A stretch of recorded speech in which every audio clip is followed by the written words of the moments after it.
But tonight we're going to look at Genesis chapter 22. So if you'll take your Bible and open up to Genesis chapter 2. This is called sometimes the sacrifice of Isaac. Other times it's called the binding of Isaac. It's a pretty famous story. I'm excited for us to be here. It's also a surprising story. If we just think about the context, even just reading the sacrifice of Isaac, chapter 21, the birth of Isaac, and now chapter 22, the sacrifice of Isaac, you wouldn't expect those phrases to come after the other, right after the other in the Bible, especially knowing what we know about the birth of Isaac. We've been going through this for a long time now, and also knowing what we know about the sacrifice here, that it's initiated by God. I heard someone talking about this passage, and they said, it's totally unexpected. It's totally unexpected. You would never expect this. Though I kind of wonder about that, that saying that it's totally unexpected. It's sort of unexpected. But we need to go back and think a little bit about what's happening. So this is chapter 22, and in a sense, we're coming to the end of the Abraham story.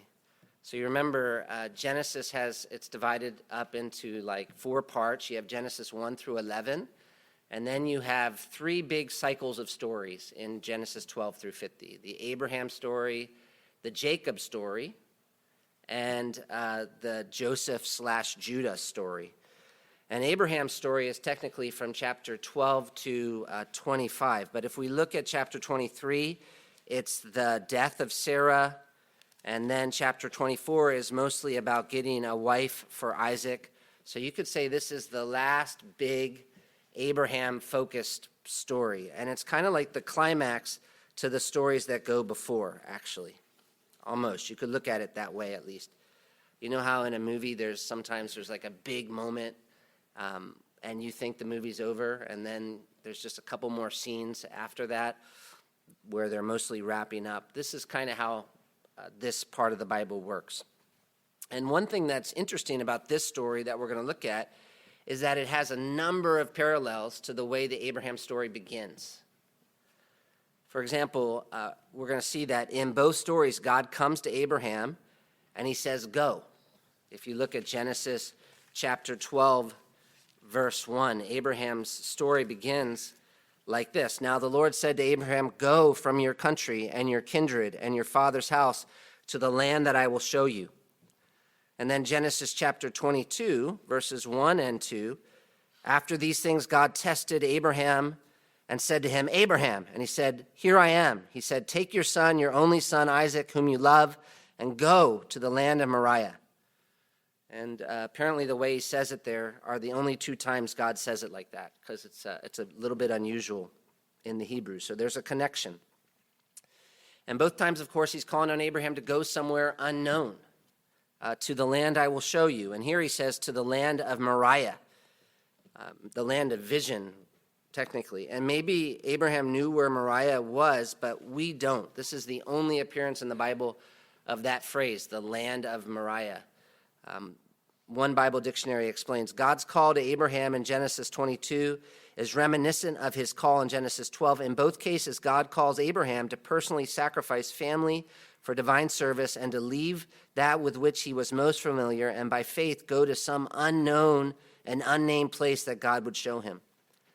And even if he knew where the land of Moriah was, he doesn't know which mountain. The end of the verse says, on one of the mountains which I shall tell you. And both times, God is calling on Abraham to leave his family.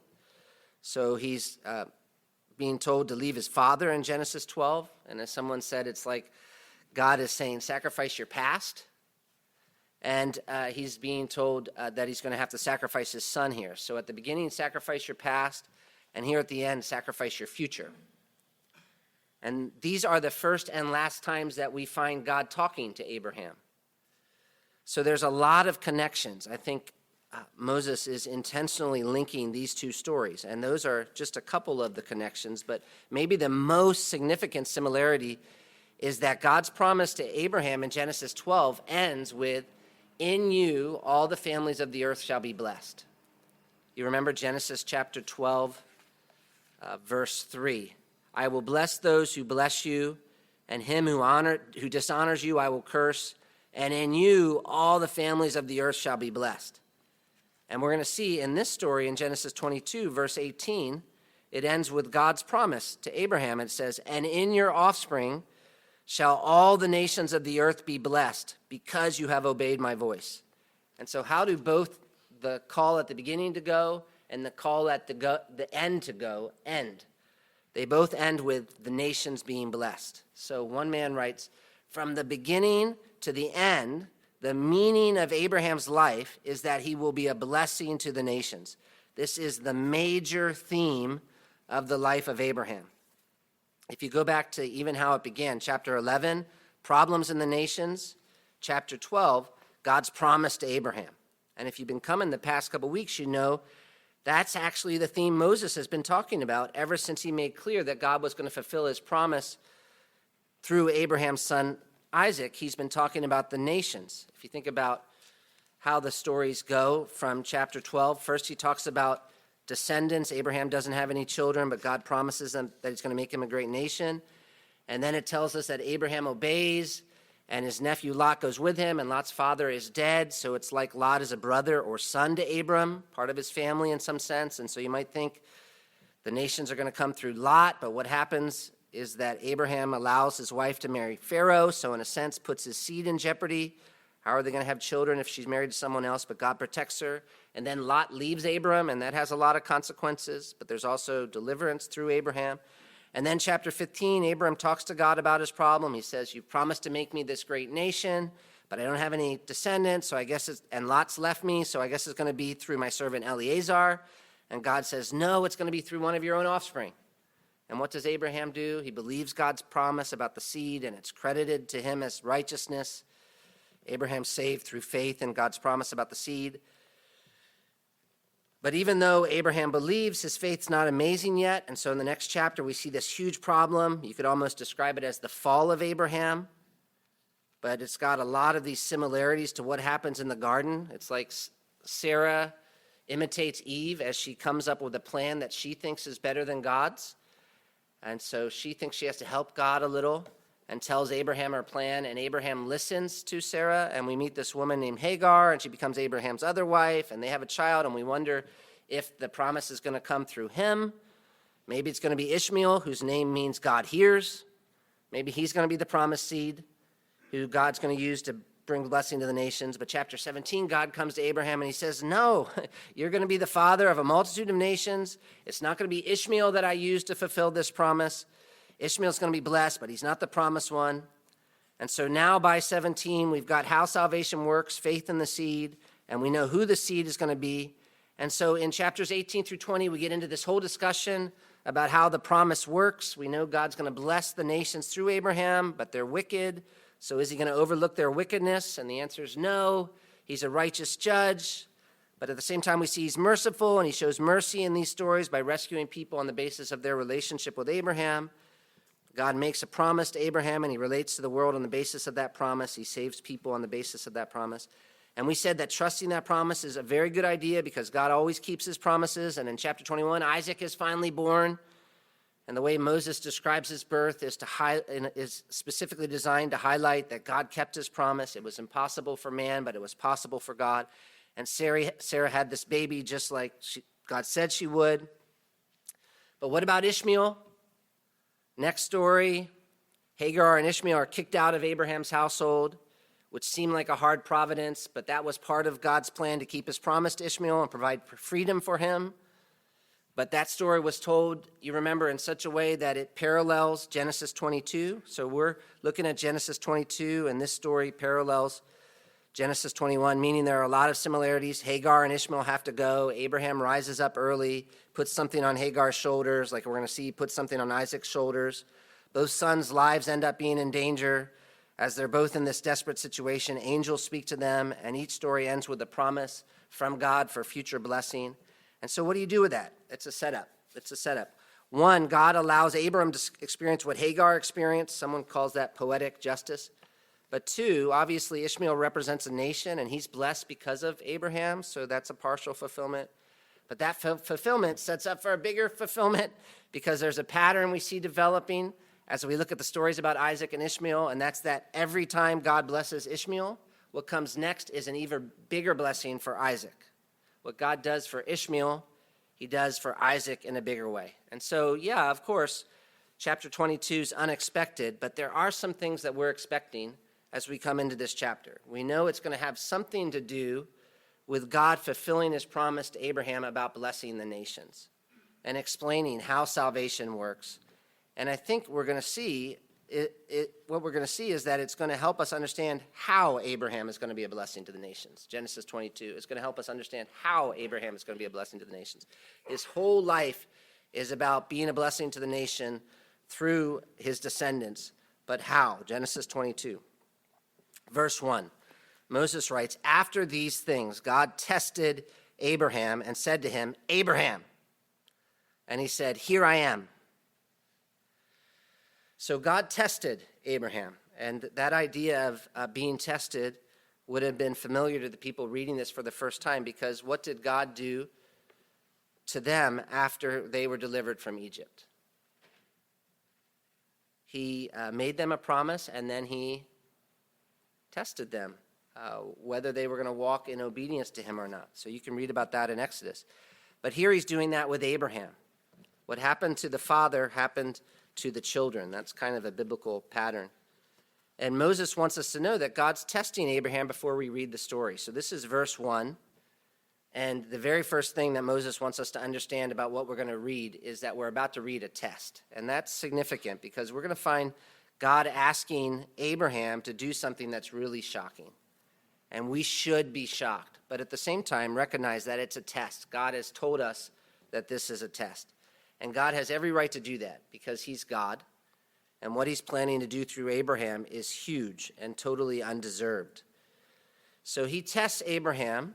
We know that, but Abraham doesn't know that yet. God doesn't tell him it's a test. All he says to him is Abraham. And Abraham says, "Here I am," which is one word in the Hebrew. And it's going to be repeated 3 times throughout this chapter, Hanene. And apparently it doesn't have a very good English equivalent. It's something like "at your service," but that sounds a little bit too much like a butler. But the point is, Abraham's like, "Yes, God, I'm ready." And that's going to be a theme here. We've seen Abraham in the past is a little bit questionable, but in this story, he's showing up in a big way. God speaks, Abraham listens, even when God says something really hard, like he does in verse 2. Moses writes, "And God said, 'Take your son, your only son Isaac, whom you love.'" And you see what he's doing there, how he writes that. It's like he's speaking slowly so that we can feel the force of this. If you're telling a story about being in an accident, you might say, "My car was totaled, my favorite car, the car I dreamed of having." You're trying to help people see how big a deal this is.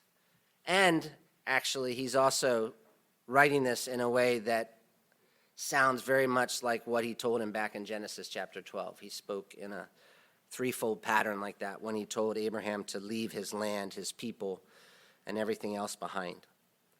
And this clearly is a very big deal for Abraham. Abraham's already had to say goodbye to Ishmael, and the way that was described in chapter 21 gave us the idea that it was very painful for him. Moses says it was very displeasing. So imagine if you had to say goodbye to one of your sons the way Abraham did in chapter 21, where he has to put this water on their back and kind of send them into the wilderness, not knowing what's going to happen to them, except that God had made a promise. That would be horrible. And now God's talking to Abraham about the son he has left and making clear that he knows how Abraham feels about Isaac. He's your son. He's your only son, the son whom you love. Only son, not technically, but the only son he has there now, that's for sure. And the only son through Sarah, the only son he should have had if he had been obeying God, and the son whom he loves. And he says, "I want you to take him to the land of Moriah and offer him there as a burnt offering on one of the mountains of which I shall tell you." So basically, go somewhere, and I'll tell you when you've gotten there, and sacrifice your son. Which sounds terrible. and would have sounded terrible to Abraham when he heard it. First of all, because they didn't really do child sacrifices in those days. I know that we sometimes think of the past as like they're just going around always wanting to do child sacrifices, and they did, but this was not common in Abraham's day. This wasn't something that people thought was a good idea, and they knew it was wrong culturally even. And he loved Isaac.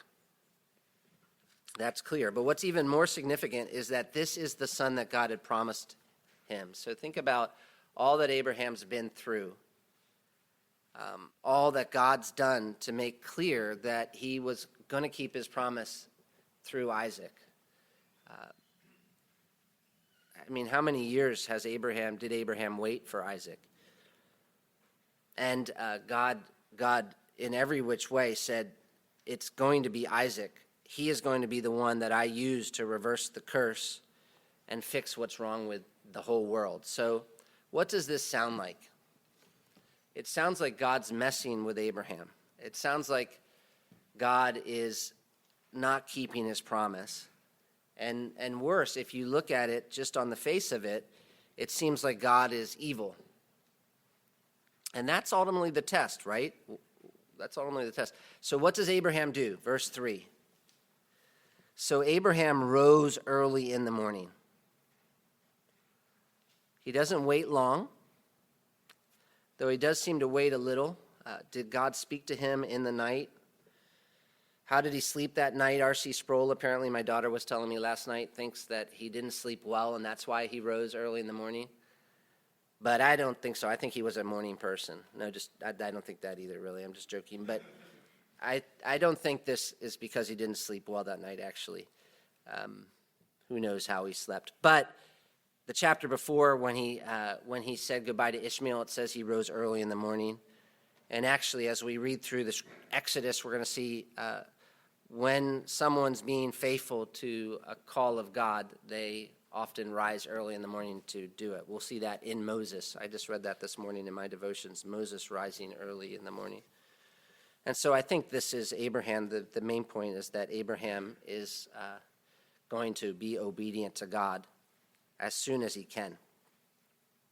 And he rises early, verse 3 tells us, and saddled his donkey and took 2 of his young men with him and his son Isaac. And he cut the wood for the burnt offering and arose and went to the place of which God had told him. And you wonder, how much wood did he have to cut? Imagine cutting that wood, knowing what it was for. But obviously how much he had to cut kind of depends on how old Isaac was. And I'm not sure the exact ratio for burning to the size of a person, but how old was Isaac at this point? Genesis 25:20 tells us he was 40 when he got married to Rebekah. Genesis 21 has told us that he was weaned, which means that that usually happened around the age of 3. So he's somewhere between the age of 3 and 40. And even more specifically, in chapter 23, Sarah's 127 years old, so she had Isaac at age 90. So that would make him 37 when she died, and this happened before she died. And so a lot of the ancient Jewish commentators actually think he was 37. That's the most common among the ancient Jewish commentators on this. But we don't know. The fact that chapter 21 ends, and Abraham sojourned many days in the land of the Philistines, and that chapter 22 begins by saying, after these things, seems to indicate that it was a good amount of time after he was weaned. So he wasn't a toddler, which makes sense because they had to go on like a 3-day journey. And that's a lot of walking. And that makes us think that Isaac probably wasn't a toddler, or he probably would have taken not 2 young lads, but also some servant to help with Isaac. Especially since we're going to see Isaac is the one who has to carry the wood up the mountain, and that's going to be pretty heavy. So most people think that Isaac's a young man here, maybe even older than 20, which is going to be important for us to remember later. You can look up, I did put them on slides, but then I didn't think to get it to Will early enough, but you can look up some famous paintings. There's, it's fun to Google it. I mean, you could just Google Rembrandt, the sacrifice of Isaac, or Caravaggio, the sacrifice of Isaac, or Gustave Doré, the sacrifice of Isaac. You could just Google famous paintings, the sacrifice of Isaac, and you'll see some pretty amazing artwork from the past where they're guessing the age of Isaac in their paintings, and it's pretty powerful images for sure. But he's probably a young man. And verse 4, they're traveling, and it says, on the third day, Abraham lifted up his eyes. And so that's the first time we find that phrase, the third day, in the Bible, besides obviously the creation account. But that's the first time we find it used like this. But as you read through your Bible in your devotions, you're going to want to keep your eye on what happens on the third day. It's amazing how many things happen in the Old Testament on the third day. Usually it has to do with the seed, God rescuing Israel, God doing something very pivotal in salvation history in regards to the seed on the third day. And this is the first time we find that. And that becomes important as you get to the New Testament, because the New Testament is going to say that, of course, it had to happen on the third day, the resurrection of Jesus. And so why do the New Testament writers say that? Because there's not really prophecies in the Old Testament about it having to happen on the third day, except for maybe one veiled reference. But they're like, no, it's obvious. It's so obvious. If you read the Old Testament, he had to be raised on the third day. It's because this is how they read the Bible. They saw these patterns taking place and realizing that on the third day, God does something important in salvation history when it comes to his seed. And so if Jesus is going to be raised from the dead, and he had to be raised from the dead, of course it's going to happen on the third day. And anyway, this is the first time that we see that phrase like that. And it says, he lifted up his eyes and saw the place from afar. And how does he know this is the place? It doesn't actually tell us. But somehow he knows this is the place. And verse 5, then Abraham said to his young men, stay here with the donkey. I and the boy, or young man, will go over there and worship and come again to you. Which is kind of interesting, right? First of all, what's interesting about that? It's interesting that he has them stay behind. And even the donkey. So why does he have them stay behind? Why would he not take the donkey with him? Because he's like going up a mountain with wood, so I would probably want to take the donkey myself. But one reason he may have them stay behind is because he's going into a holy place. So this is something they need to do on their own. He's going to go meet with God, and you generally wouldn't take your donkey into the throne room of a king. And so maybe that's how Abraham thinks about what's happening. And then second of all, it's interesting that he says they're going to go and worship and come again, because that seems like a strange thing to say. And you have to ask, is Abraham lying, or is he telling the truth? Because we read this story, we've read it so many times, but you have to remember all this is happening to him without all the information that we have. And so we've got an answer, I think. I hope you probably know. But let's start with lying. If Abraham were lying here, why would he be tempted to lie? Is there any reason you think he might lie about what's going to happen? Because he says we're going to worship and then we're going to come back, and it's plural. We're going to come back. One reason he might be tempted to lie is because this isn't like a normal thing to do. So this is something that they would have thought was evil to do. And maybe they would have thought Abraham was going a little crazy, like he's over 100 years old now, so maybe he's getting a little dementia and all of a sudden thinks he needs to kill Isaac. Is Abraham losing it? On the other hand, though, I don't think he's actually lying here. Is he exercising faith? Is he telling the truth? And this is a demonstration of faith. We don't know from the text exactly, but can anybody think of somewhere in the scripture that we are told that he was trusting God in this moment?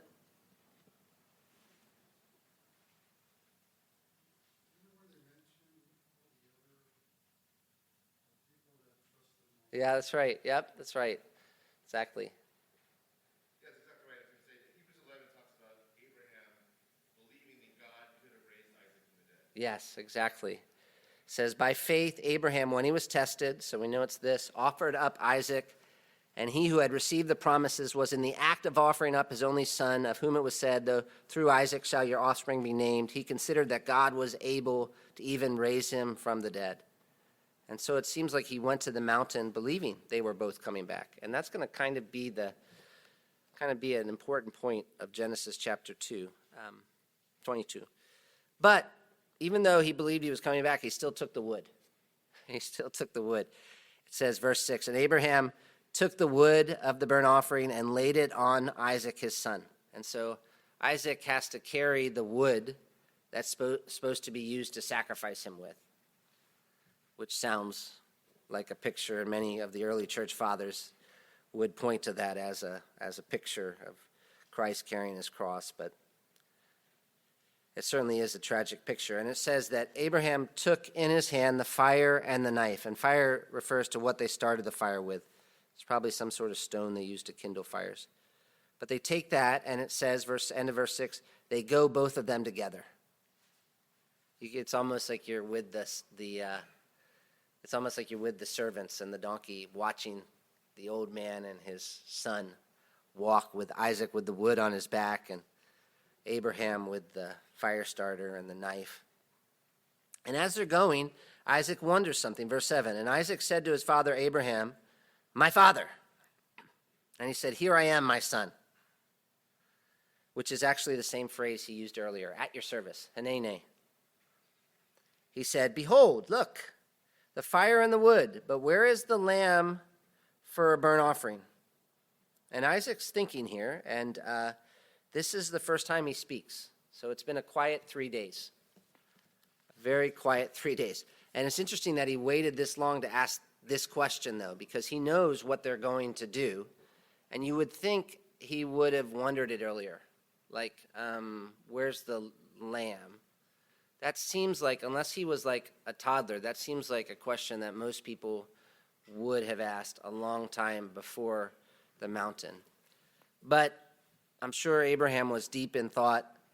This was an intense 3 days. Seems like he's trusting his father. And maybe he thought they would purchase a lamb on the way. I don't know. But he asks now. I guess it's getting closer, and he asks now. And Abraham's response is so important. It's a demonstration of faith, and it's also a kind of prophecy, whether Abraham knows it or not. Verse 8, Abraham said, God will provide for himself the lamb for a burnt offering, my son. And I like the repetition of father and son. It's a really moving scene. And it's also pointing us forward. God's going to provide. Literally, that is, God will see for himself to the lamb for the offering up, my son. God will see for himself to the lamb. And this is the key shift, because it's going to point us forward to how a relationship with God works. Because the ancient world knew that there needed to be a sacrifice. That wasn't unusual. And there was lots of sacrifices going on since the Garden of Eden, even Cain and Abel. But the world, the way they thought of sacrifices, they were always trying to appease God through the sacrifice. But Israel's going to be different, because here we're seeing this classic text on Israel's sacrificial system, really, the foundation of it, and we're getting a hint at what makes it so different. It's God who's going to provide. Abraham's job was to believe, and God would provide the sacrifice. The seed was supposed to die, but God would provide the lamb, a substitute. End of verse 8, beginning of verse 9. So they went both of them together. So it says that again. End of verse 6, they went together. Then Isaac's like, wait. And Abraham answers, and now they continue on. And that's, I think, a demonstration of Isaac's faith. And it says, when they came to the place of which God had told him, Abraham built the altar there and laid the wood in order and bound Isaac his son and laid him on the altar on top of the wood. And you kind of have to think about that. First of all, what would it have been like to build that altar? We're reading through this with the kids in a different translation, and they don't call it the altar, they call it the slaughter site. The slaughter site. That's an intense way of putting it, and that's really what it is. Something you kill something on.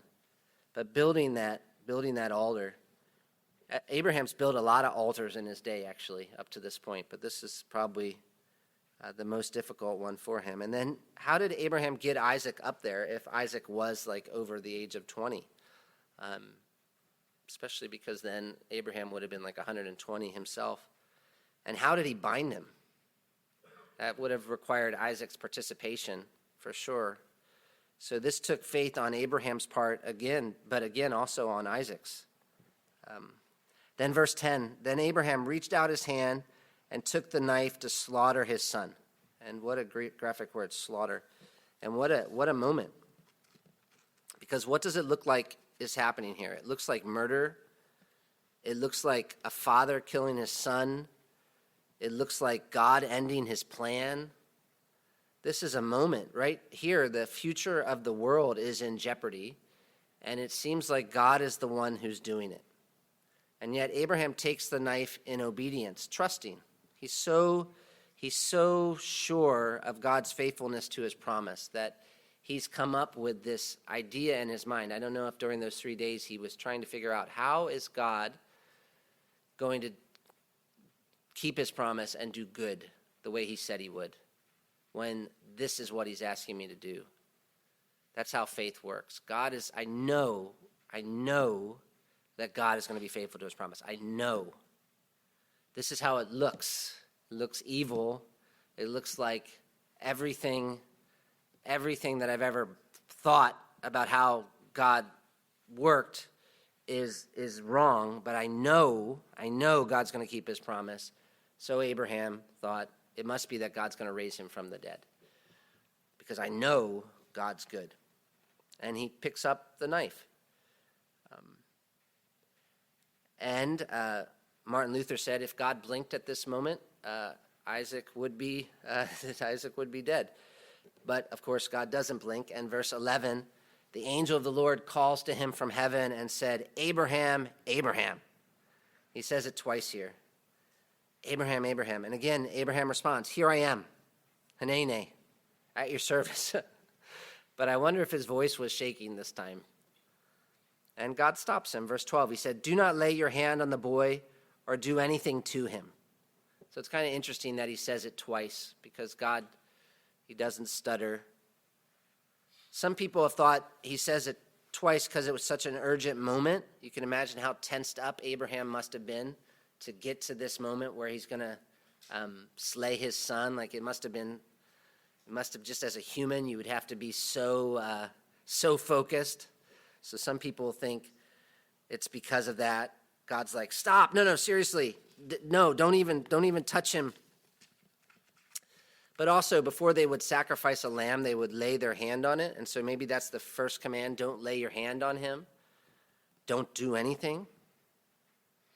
And why? Why does he stop him? He says, for now I know that you fear God. And so what was the test? It was to see if Abraham feared God.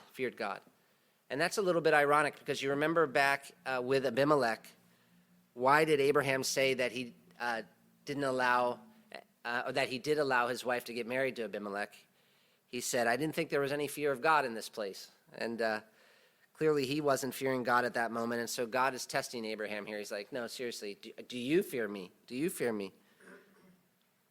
And yet, fear of God is a big biblical word. It means reverence. It has to do with obedience, awe, faith, love, trust. They're all part of fearing God. And this act demonstrates Abraham fears God. God says, seeing you have not withheld your son, your only son, from me, which I think tells us what God wants from his people, right? This is supposed to teach Israel. And what does it teach Israel? One thing it teaches is that God wants them to fear him. He doesn't just want their sacrifice, he wants their heart. And now that Abraham's demonstrated he fears God, he believes, all of a sudden he sees a ram, verse 13. And Abraham lifted his eyes and looked, and behold, behind him was a ram caught in a thicket by his horns. Which sounds like what? That sounds like what happened in chapter 21 to Hagar, if you remember. She thinks Ishmael's about to die, and she cries out to God, and the angel speaks to her, and then it says God opened her eyes, and she saw a well of water, and she went and filled the skin with water and gave the boy a drink. And with Hagar, you think, how could you miss a well of water if you're think you're about to die and you're dying of thirst?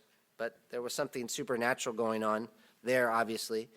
And I think probably here, it doesn't say it in 22 that God opened his eyes, but it seems like it would have been hard to miss a ram stuck in a thicket by his horns. I don't know much about rams, but I would think a ram stuck in a thicket would probably make some noise.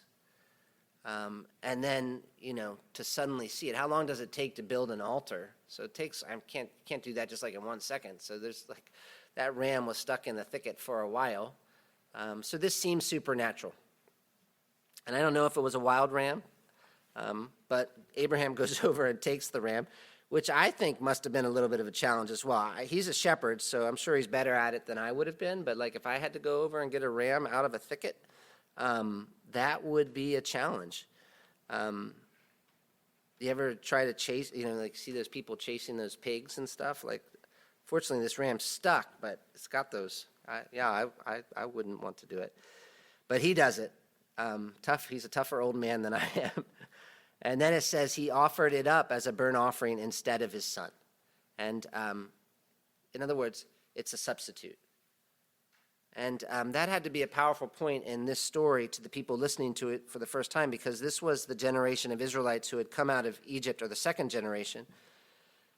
Before they were hearing this, before they entered the promised land, and probably some of them might have been the firstborn sons who were delivered from death. How? Through a substitute, through a lamb dying in their place. That's how they were rescued from Egypt. And Moses had just explained the whole sacrificial system to them in Leviticus and talked about a burnt offering. And I think this story would help them understand what's going on. The animal was dying in their place.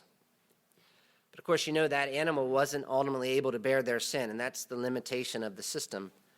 But it wasn't designed, I don't think, to go on forever. It's more like a credit card, the sacrificial system.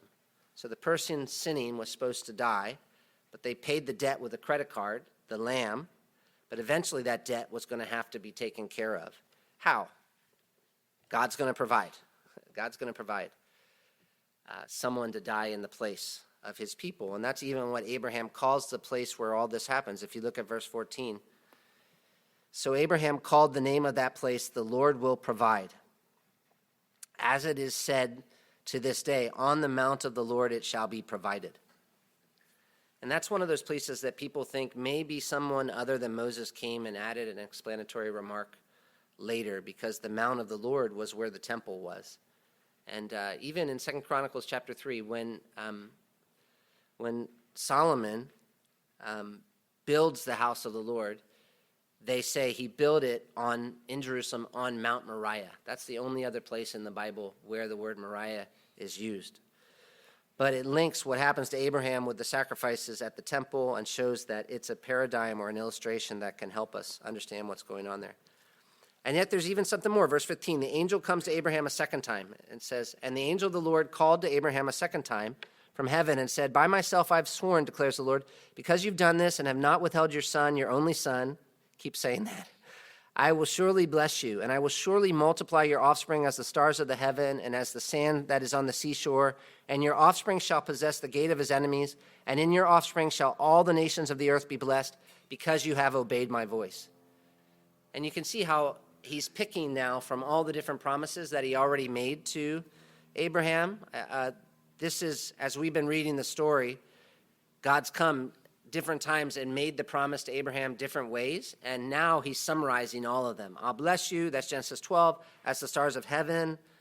I think that maybe is Genesis 13. As the sand, I think that's later, Genesis 15. The gate part, we're going to come back to that one in a minute, actually. But he's drawing on all these promises and ending with this idea of the nations of the earth being blessed through Abraham's offspring, which is really similar to what he said before.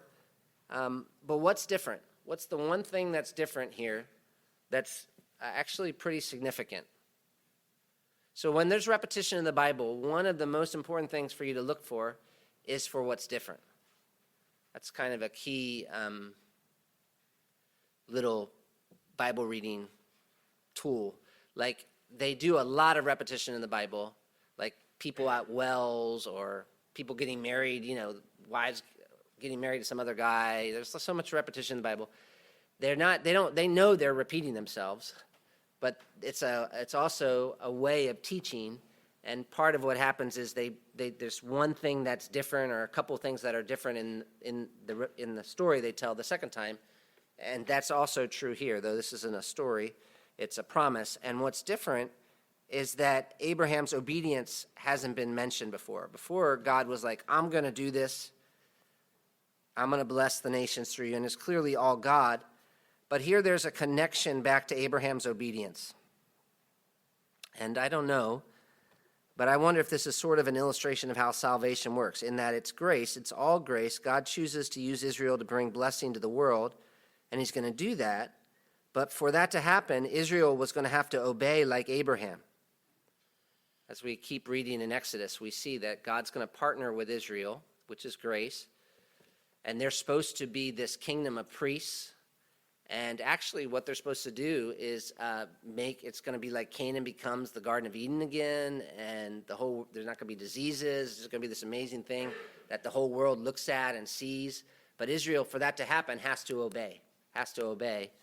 And that, of course, is the problem, the whole problem. God's coming down to partner with Israel, and Israel won't obey. And that's part of why Jesus comes, to do what Israel wouldn't do.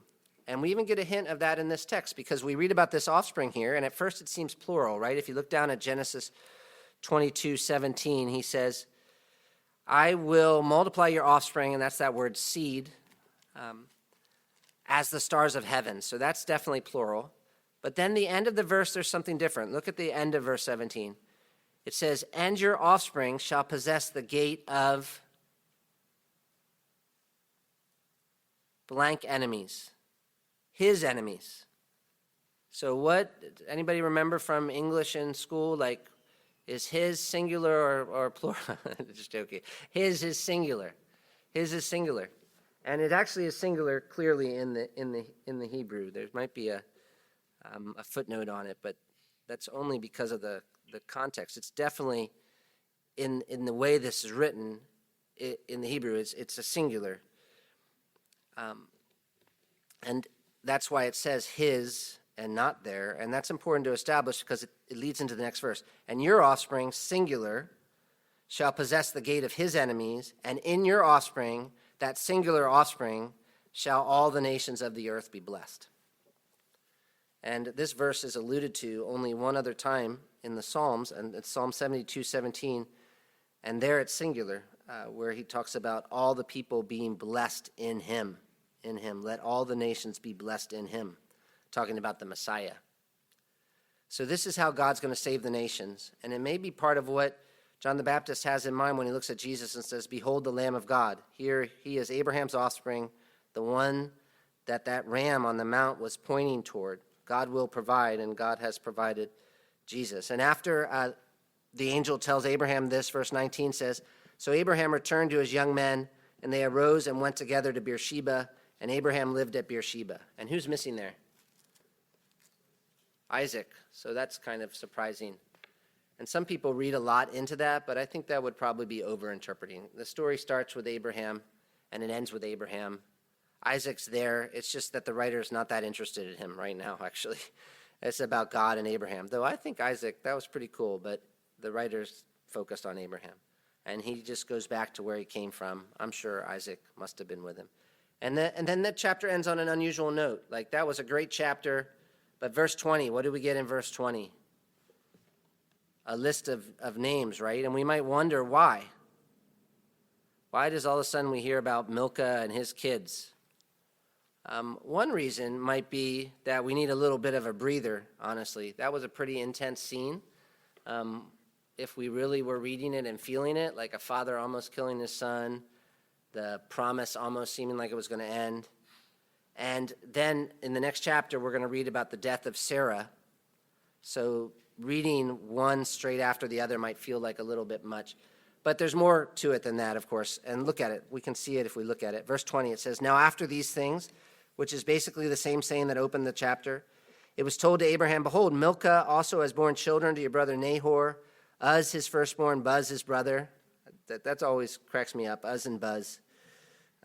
It sounds like two hillbillies that you really want to watch out for. But Kemuel, no, he's a little more sophisticated, the father of Aram, Chesed or Hesed, Hazo, Pildash, Jidlaph, and Bethuel.